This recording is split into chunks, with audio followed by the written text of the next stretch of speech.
Hey gang, Uncle Todd here with Sunny, and we just saw the latest episode of The Mandalorian, and it was crazy. It opens on Tatooine, where the mechanic that Din Djarin has been using off and on is located, and he shows up there, hoping she can supply him with an IG-11 memory chip. Well, that's pretty old. They don't really have those models anymore, and they don't have any chips available. But she does have an RD unit he could buy. Now, if you're not familiar with an RD unit, think back to the original Star Wars, Force Awakens. Not Force Awakens. The original Star Wars. I can't remember what the subtitle of it was. Anyhow, R5 was the unit that they originally sold Luke and his uncle Owen before its head popped off because it was faulty. And that's the droid that Din Djarin buys. And his ship, which the mechanic built for him, is outfitted so that the RD unit can fit in it again. That's what it was originally intended for, as a spaceship thing.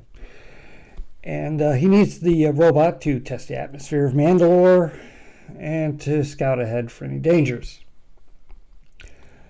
So they get to Mandalor, which in its awfulness is breathtakingly beautiful. It is basically the surface is nothing but green glass from all the nuclear fallout and everything.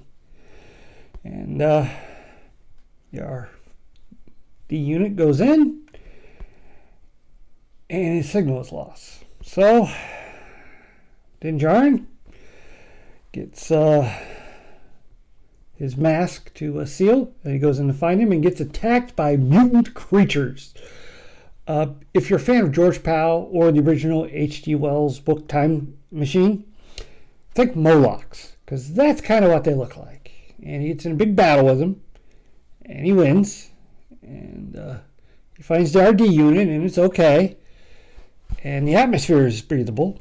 So he and Grogu head down into the depths of Mandalor. And he gets captured by a big spider droid. It's powered by this little creature. Mostly you can just see its eye. And he's trapped in this metal contraption. And then it leaves the spider droid and now has more of a biped, humanoid type droid that its head sits in. Grogu tries to free him, but can't. So he gets back in the ship and instructs the droid to take them to the neighboring moon where Bo-Katan is living. And when she sees the ship, she's not pleased because, she told him to leave him alone. But he's not in it. It's just Grogu and the droid. So they download where they went, and everybody piles into her ship and head back to Mandalore, where she too fights a bunch of the Molochs. Although she can't remember the word she used, but they're a species indigenous to Mandalore and are a wild species that they had to deal with. And we get some backstory on Bo-Katan's childhood there as the Princess of Mandalore. She is royalty. And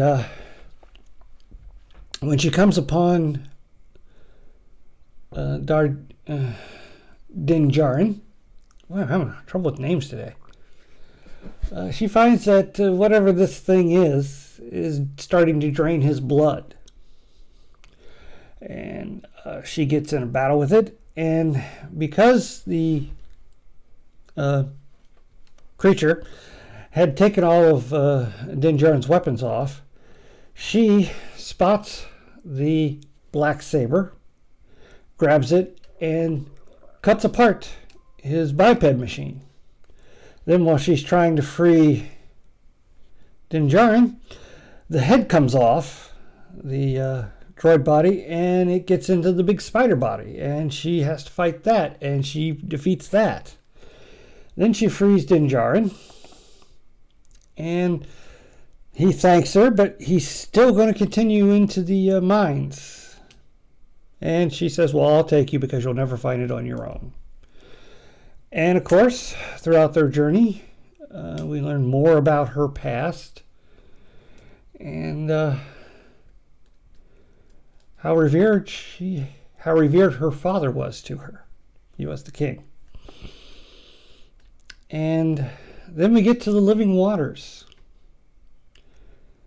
And Din Djarin, he goes into the water. He's walking down the steps into it, reciting the Mandalorian oath. And you can see this having an effect on Bo-Katan. She probably flashing back to when she herself gave that oath. And then he sinks without a trace. Just whoosh. So she dives in and goes way, way, way, way down to the bottom, where she finally finds him, and they're coming back up. And that's when she sees this humongous water beast in there. And you're not sure if it's alive or not, but she gets Din Djarin out, and he's okay. And then we get the credits. So, good episode. A lot of action. Grogu gets to try to rescue, and he even, if you've seen the trailers, you've seen where as he's heading towards the ship, he does his little thing, and the Moloch type creature goes flying out of the cave. And get great battles with Din Djarin, and he still cannot use that black saber. Bo-Katan can, and it was awesome to see her use it. Unfortunately, because she did not win it in battle, she has to give it back to the Din Djarin. That must have hurt her, but it was awesome to see her using it. And I am intrigued by that creature in the water, and if that has anything to do with the Legends of Mandalore and why that's called the Living Waters.